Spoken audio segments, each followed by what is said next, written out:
Hello all అందరికైతే ఎండు చేపలు తినాలని ఉంటుంది, కానీ ఇంట్లో చేసుకుంటే అమ్మో ఎంత కంపు వాసన వస్తుందో.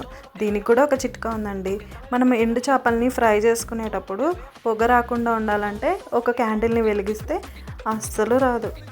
మనం ఎండు చేపలు వండుకుందైతే ఊరంతా తెలిసిపోతుంది. నేనైతే ఎండు చేపల్ని ఫ్రై చేసేసుకున్నాను.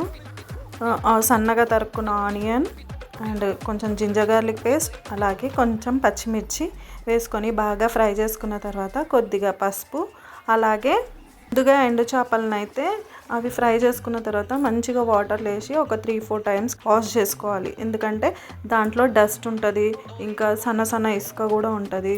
అప్పుడు అవి బాగా ఫ్రై అయిన తర్వాత కొద్దిగా కారం వేసేసుకొని కొంచెంసేపు కలుపుకున్న తర్వాత ముందుగా నానబెట్టుకున్న చింతపండు, కొద్దిగా మీకు ఇష్టమైతే కొద్దిగా టమాటా కూడా వేసుకోవచ్చు. నేనైతే కొద్దిగా చింతపండు పులుసు అయితే వేసుకుంటున్నాను. అలాగే జీలకర్ర మెంతుల పొడి, మెయిన్ ఇంగ్రీడియంట్ ఇదే అన్నమాట. మన చేపల పులుసుని అయితే ఎక్కడికో తీసుకెళ్తుంది. అలాగే కొంచెం కొత్తిమీర, కరివేపాకు వేసుకొని దించేసుకోవాలి. టేస్టీ ఎండు చేపల పులుసు రెడీ. మీకు ఈ వీడియో నచ్చిందని అనుకుంటున్నాను. ఇలాంటి వీడియోల కోసం like, share, subscribe my channel Swapna SS vlog.